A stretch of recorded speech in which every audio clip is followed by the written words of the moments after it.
You might not be like in a suit right now sliding some contract across a mahogany table. Right, probably not. But, I mean, when you're arguing with your teenager over dish duty or just trying to secure that corner conference room, you're actually pulling the exact same psychological levers. Oh, absolutely. Every single day. Yeah. So welcome to today's deep dive into the art of everyday deal making. We're going to be pulling from Peter J. Sanders' Negotiating 101. It's such a great framework. It really is. Yeah. And the goal here isn't to turn you into some, ruthless corporate raider. It's really just to show you how to level up the skills you are literally already using. Yeah, and to do that, I think we first need to strip away this idea that negotiation has to be this massive confrontation. Right. Like a shouting match. Exactly. At its core, it's really just a peaceful give-and-take discussion to get something important. It's about reaching a mutually beneficial agreement.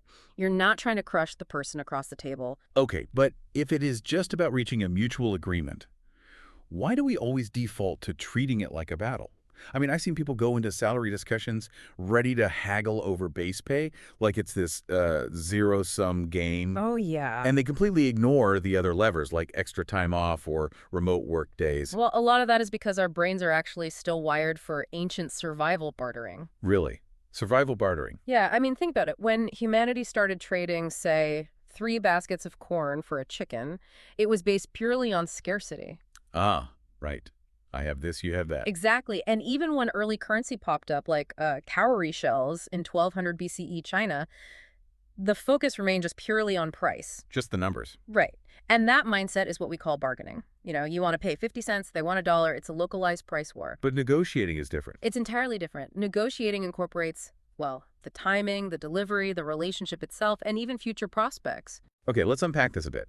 So if bargaining is essentially this tug of war where one side is desperately pulling the price their way, Yeah, that's a good way to put it. then negotiating is much more like building a collaborative puzzle together. Like you have to figure out how all the different pieces fit. That is exactly it. And if you approach a puzzle trying to, beat the other person, you're just going to end up hiding pieces from each other. Which doesn't help anyone. No, it doesn't. That's the whole trap of positional negotiating.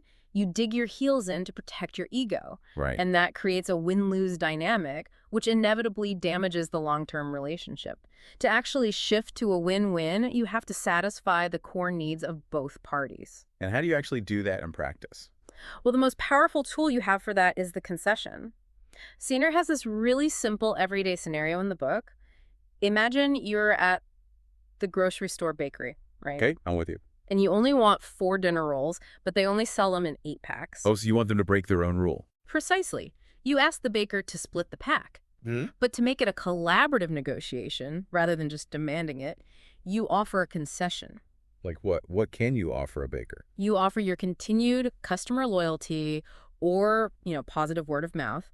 You're trading something that costs you basically nothing, but it holds real value for their business. So when both sides give something up, it builds mutual trust. Exactly. Here's where it gets really interesting to me, though.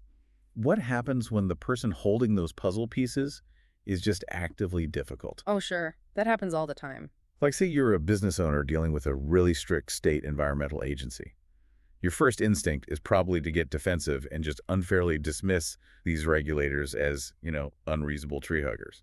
Right, but doing that is so dangerous because it triggers a biological defensive response in them. A biological response. Yeah, it literally makes cognitive flexibility impossible. You No. really have to separate the people from the problem. Meaning what, exactly? Meaning those agency workers aren't just obstacles. They are dealing with their own stress, their own mandates and quotas. Right. They have a boss, too. Exactly. If you practice empathy and treat them as humans trying to solve a problem, even if it means calling a timeout to let the temperature cool down when things get heated, you bypass that ego defense. Wow. So it frees up the mental bandwidth for both sides to actually tackle the issue together. That's the secret. So the key takeaway here is really that preparation is non-negotiable.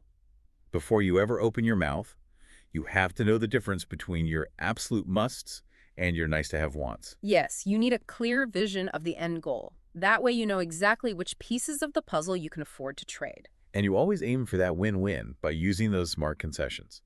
So the next time you need something from a colleague or a family member, remember you aren't just having a chat. No, you are actively shaping an agreement. You're building the puzzle. Mm-hmm. But Think about this before we go. So many of our everyday deals now happen at lightning speed via texts or emails or like DMs. Oh yeah, so much of it is digital now. Right. So if a successful win-win relies entirely on human trust, empathy, and relationship building, how will you maintain that essential trust when you are increasingly negotiating through screens without ever even hearing a voice or seeing a face?